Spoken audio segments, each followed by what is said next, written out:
बिहार की सियासत में एक नया मोड़। लालू के लाल और नीतीश के अनुभव के बीच अब मैदान में उतरा है एक रणनीतिकार। लेकिन इस बार कोई बैकडोर प्लानिंग नहीं, बल्कि सीधे जनता के बीच स्कूल बैग टांगे प्रशांत किशोर। सवाल बड़ा है, क्या ये बैग सिर्फ एक प्रतीक है या बिहार के भविष्य की नई कहानी की पहला पन्ना? एनडीए और महागठबंधन की जमी जमाई सियासत को क्या पीके की जनसुराज पार्टी दे पाएगी चुनौती, या ये एक और प्रयोग बनकर रह जाएगी? चुनावी बिगुल बज चुका है और अब स्कूल बैग बन गया है बिहार चुनाव में मुकाबले का नया हथियार। क्या है पूरी खबर बताते हैं आपको विस्तार से, लेकिन उससे पहले आयन भारत बिहार झारखंड को सब्सक्राइब कर लीजिए। नमस्कार, स्वागत है आप सबका आयन भारत बिहार झारखंड पर। मैं हूं आपके साथ तनीषा भारद्वाज। प्रशांत किशोर की पदयात्रा गांव की गलियों से लेकर शहर की सड़कों तक, स्कूल बैग कंधे पर टांगे चलते हुए भीड़ के नारों के बीच कैमरा स्लो मोशन में जूम इन करता है।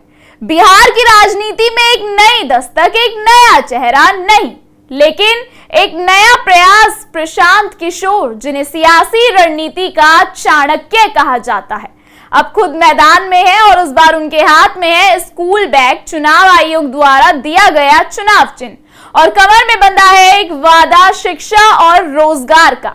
जनसुराज पार्टी को मिला स्कूल बैग का चुनाव निशान कोई साधारण प्रतीक नहीं, बल्कि प्रशांत किशोर की रणनीति का हिस्सा है। उनका दावा है कि बिहार की असली लड़ाई है शिक्षा और रोजगार की, और हमारी पार्टी इसी पर केंद्रित है। बीते 35 सालों से बिहार की राजनीति दो ही चेहरों के इर्द गिर्द घूमती रही है, लालू यादव और नीतीश कुमार। अब पीके इन दोनों ध्रुवों के बीच एक तीसरे विकल्प के तौर पर उभरना चाहते हैं। लेकिन सवाल ये है कि क्या जनता इन्हें सिर आंखों पर बैठाएगी या फिर महज एक इवेंट बनकर रह जाएंगे? 2024 के लोकसभा और उपचुनावों में जनसुराज ने पहली बार किस्मत आजमाई। तरारी से लेकर बेलागंज तक पार्टी के उम्मीदवार मैदान में उतरे, लेकिन नतीजे रहे फीके। कोई तीसरे तो कोई चौथे नंबर पर रहा। वोट प्रतिशत कम रहा, लेकिन संदेश साफ था, जनता ने पहली बार उन्हें नोटिस किया। अब प्रशांत किशोर और भी आक्रामक हो चुके हैं। एक तरफ वे महागठबंधन के लालू परिवार पर निशाना साध रहे हैं, तो दूसरी तरफ एनडीए के चेहरे नीतीश कुमार और प्रधानमंत्री को भी नहीं बख्श रहे। उनका दावा है कि अब बिहार को तीसरे विकल्प की जरूरत है और जनसुराज वही रास्ता है। स्कूल बैग प्रतीक भर नहीं, पीके की सोच का विस्तार है। वे मानते हैं कि जिस दिन हर बच्चा स्कूल जाएगा, पलायन रुकेगा, बिहार बदलेगा। लेकिन सवाल है कि क्या नारा जमीन पर असर दिखा पाएगा? क्या ये बैग वोटों से भर पाएगा? प्रशांत किशोर की योजना है सभी 243 सीटों पर उम्मीदवार उतारने की। ये कोई छोटी बात नहीं है, लेकिन जमीनी नेटवर्क संगठन और धनबल में क्या वे आरजेडी और जेडीयू और बीजेपी जैसे दिग्गजों से टक्कर ले पाएंगे? बिहार की राजनीति में बदलाव की बात तो कई करते हैं, लेकिन उसे जमीन पर उतारने का दावा कम ही करते हैं।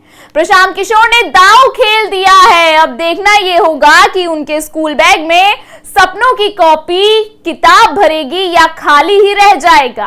बिहार की राजनीति अब दो पार्टों के बीच नहीं, तीसरी धुरी की तलाश में है। एक तरफ वर्षों पुराना सत्ता का अनुभव है, तो दूसरी तरफ बदलाव का वादा। अब बीच में प्रशांत किशोर का स्कूल बैग, जो खुद को विकल्प नहीं बदलाव की क्रांति कहता है। लेकिन असली इम्तिहान तो जनता के जनादेश में है। क्या जनसुराज बिहार की तकदीर बदल पाएगा या फिर ये बैग सियासी बोझ बनकर रह जाएगा? फैसला अब बैलेट बॉक्स करेगा। फिलहाल इस खबर में इतना ही। आपको क्या लगता है, क्या प्रशांत किशोर की राजनीति बिहार की चुनाव को नया मोड़ देगी या नहीं? हमें कमेंट सेक्शन में जरूर बताइएगा। ऐसी तमाम खबरों को लगातार देखने के लिए बने रहिए आयन भारत बिहार झारखंड के साथ।